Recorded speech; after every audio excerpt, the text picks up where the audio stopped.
Halos 4 na buwan mula nang huling nagpakita sa Senado, nakatakdang humarap ulit sa pagdinig mamaya si dismissed Banban Mayor Alice Guo. Ayon sa kanyang abogado, sasagot si Guo sa mga tanong ng mga senador. Pero posibleng may limitasyon.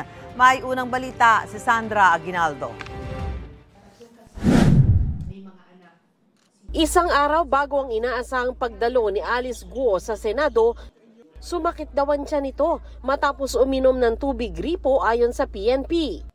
Parang nagibago daw po doon sa tubig po na gripo po kasi may gripo po doon. So humiling po siya na kung po pwedeng makapagpasok po ng bottled water at ay pinagbigyan naman po yun. Sabi ng PNP, pwede rin siyang dalhan ng pagkain ng mga abogado. Ayon pa sa PNP, walang inaasahang kaanak na dadalaw kay Guo habang nasa PNP Custodial Center.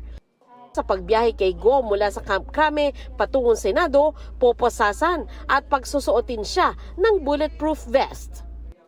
So we expect mo na by 8 a.m. po ay tutulak na po yung convoy.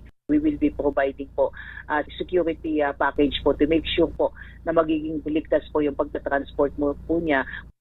Si Senator Sherwin Gatchalian, maraming gustong itanong kay Guo. Dahil nga sa sobrang laking Pogo Hub na ipinatayo sa Bamban, hindi pa klaro kung saan nanggaling yung pera. Bigay ng detalye kung paano sila nakatakas at kung sino ang tumulong sa kanilang tumakas. Sabi ng abogado ni Guo, sasagot siya sa mga tanong. Pero sa tanong na aniyay ikapapahamak ng dating alkalde, meron daw siyang right against self-incrimination. Ayun nga ang dilemma kasi, di ba? Dahil wala sana problema yan. Kaya lang kung may kaso ka kasi, paano naman kung may mga salita doon na magiging incriminating laban sa'yo, magagamit sa'yo, laban sa husgado. Siyempre, hindi ko rin siya mapipilitin na sumagot kung ayaw niya sumagot. Sa tanong kung maaaring maging state witness si Guo, tutol dyan si Senador Gatchalian dahil batay raw sa mga dokumento at mga pahayag ng mga resource person na humarap sa pagdinig, siya umano ang sentro ng Pogo Hub sa Banban, Tarlac at maituturing na most guilty. Hindi naman isinasantabi ng Justice Department na maging state witness si Guo kung makatutulong daw ito na mapanagot ang mas malaking tao sa likod ng Pogo operations. Kung matumbok natin at may makilala pa tayo mas malaking tao dito na nagpapalikod sa mga illegal activities ng Pogo, then she may become a state witness. Sabi ng NBI, may mga tao na raw na umaayos ng pagsuko ni Wesley Guo, kapatid ni Alice, na kamakailan lang ay nagpahayag daw na susuko ayon sa kanyang abogado.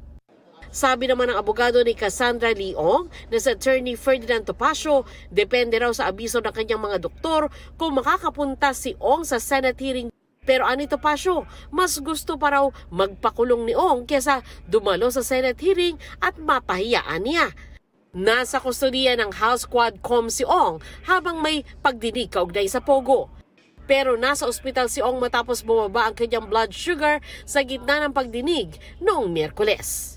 Ito ang unang balita. Sandra Aguinaldo para sa GMA Integrated News. Mga kapuso, para una ka sa mga balita, mag-subscribe sa GMA Integrated News sa YouTube. Sa mga kapuso abroad, subaybayan niyo po kami sa GMA Pinoy TV at sa www.gmanews.tv.